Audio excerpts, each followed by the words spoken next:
Hi friends, എല്ലാവർക്കും ഉമ്മച്ചിൻ്റെ അടുക്കളയിലോട്ട് സ്വാഗതം. ഞാനിന്നിവിടെ ഉണ്ടാക്കാൻ പോണത് നല്ല മധുരമുള്ള നല്ല എരിവും കൂടിയിട്ടുള്ള ഒരു പൈനാപ്പിൾ അച്ചാറിൻ്റെ റെസിപ്പി ആയിട്ടാണ്. അപ്പോൾ നമുക്കിത് എങ്ങനെ ഉണ്ടാക്കാമെന്ന് നോക്കാം. വളരെ സിമ്പിളാണ്, നിങ്ങൾ ഉണ്ടാക്കി നോക്കുക. ഞാൻ എടുത്തിട്ടുള്ള പൈനാപ്പിൾ പച്ച പൈനാപ്പിളാണ്. അത് ചെറിയ ചെറിയ കഷ്ണങ്ങളാക്കി നുറുക്കിയിട്ടുണ്ട്. ഇനി ഒരു പാനിൽ ചൂടായി കഴിയുമ്പോൾ കുറച്ച് എണ്ണ ഒഴിച്ചു കൊടുക്കാം. എണ്ണ നന്നായിട്ട് ചൂടായി വരുമ്പോൾ ആദ്യം തന്നെ അച്ചാർ ഉണ്ടാക്കുന്നതിന് മുന്നേ ആയിട്ട് ഇതൊന്ന് വഴറ്റിയെടുക്കണം. പൈനാപ്പിൾ ഒന്ന് നല്ലപോലെ ഒന്ന് വഴറ്റിയെടുക്കാൻ വേണ്ടിയിട്ടാണ് എണ്ണ ഒഴിച്ചിട്ടുള്ളത്. ഇതൊന്ന് നന്നായിട്ടൊന്ന് വഴറ്റിയെടുക്കുക. അപ്പോൾ പച്ച പൈനാപ്പിളാണ് അച്ചാറിടാൻ ബെസ്റ്റ് ആയിട്ടുള്ളത്. ഇതൊരു ഇളം മധുരവും അതുപോലെ തന്നെ പുളിയൊക്കെ ഉണ്ട്. അപ്പോൾ അച്ചാറിന് പറ്റിയ പൈനാപ്പിളാണ്. പ്രത്യേകിച്ച് നുറുക്കി കഴിഞ്ഞാൽ പൊട്ടിയിട്ടൊന്നും പോവത്തില്ല. ഇത് ജസ്റ്റ് ഒരു 5 മിനിറ്റ് എണ്ണയിലൊന്ന് നന്നായിട്ടൊന്ന് വഴറ്റിയെടുത്താൽ മതി. ഞാനിതൊരു വേറെ പാത്രത്തിലോട്ട് മാറ്റിയിട്ടുണ്ട്. ഇനി കുറച്ച് എണ്ണ ഒഴിച്ചിട്ട്, വളരെ കുറച്ച് മതി, കാരണം ഓൾറെഡി എണ്ണയിലാണ് പൈനാപ്പിൾ വഴറ്റിയിട്ടുള്ളത്. കുറച്ച് എണ്ണയിലോട്ട് ഒരു 1/2 ടീസ്പൂൺ കടുകൊന്ന് നന്നായിട്ട് പൊട്ടിച്ചെടുക്കുക. കടുക് നല്ല പോലെ പൊട്ടി വന്ന ശേഷം കുറച്ച് കറിവേപ്പില ഇട്ട് കൊടുക്കുന്നുണ്ട്. ഇതിലോട്ട് പച്ചമുളകാണ് ഞാൻ ഇട്ട് കൊടുക്കുന്നത്. 2 പച്ചമുളക് എടുത്തിട്ടുള്ളൂ. ഞാനിവിടെ എടുത്തിട്ടുള്ളത് ഒരു പൈനാപ്പിളാണ്. ഒരുപാടൊന്നുമില്ല, വളരെ കുറച്ച് മാത്രമേ ഉള്ളൂ. ഒരു 1.5 കപ്പ് പൈനാപ്പിളേ ഉള്ളൂ നുറുക്കി വെച്ചിട്ടുണ്ടായിരുന്നത്.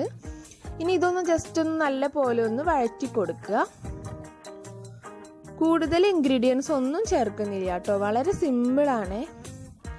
ഇതിലോട്ട് ഒരു 2 ടീസ്പൂൺ കാശ്മീരി ചില്ലിയാണ് ചേർത്ത് കൊടുക്കുന്നത്.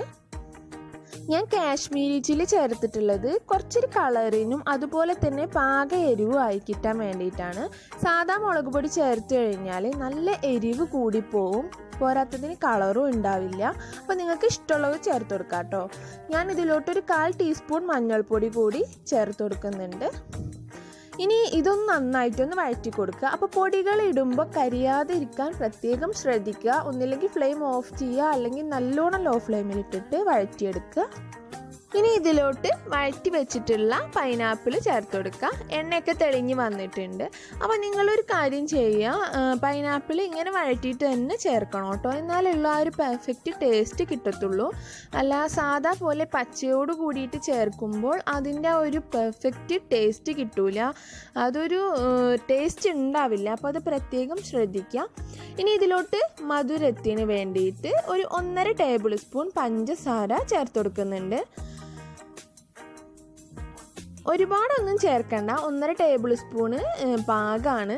ഞാൻ എടുത്തിട്ടുള്ള പൈനാപ്പിൾ ഒരു കുഞ്ഞു പൈനാപ്പിളാണ് എടുത്തിട്ടുള്ളത്. ഒരു 1.5 കപ്പ് വരെ നുറുക്കിയത് വന്നിട്ടുണ്ട് കേട്ടോ.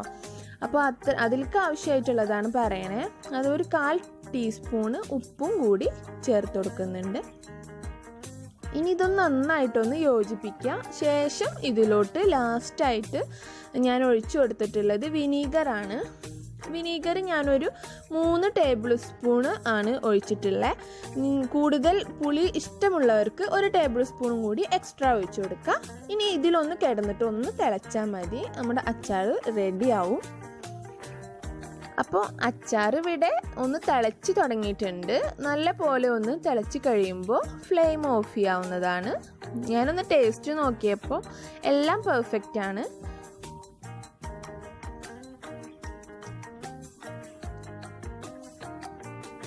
അപ്പോൾ അങ്ങനെ നമ്മുടെ പൈനാപ്പിളിൻ്റെ അച്ചാർ ഇവിടെ റെഡി ആയിട്ടുണ്ട്. വളരെ സിമ്പിളായിട്ട് ചെയ്തെടുക്കാം. ഇഞ്ചിയോ വെളുത്തുള്ളിയോ ഒന്നും ചേർക്കുന്നില്ല, വളരെ സിമ്പിളല്ലേ. അപ്പോൾ നിങ്ങൾ ഒരു തവണ ഇത് ട്രൈ ചെയ്യൂ.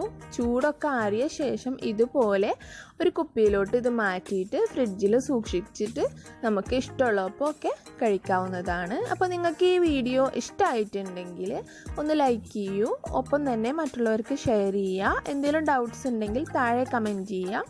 നമുക്ക് വീണ്ടും കാണാം. Thank you.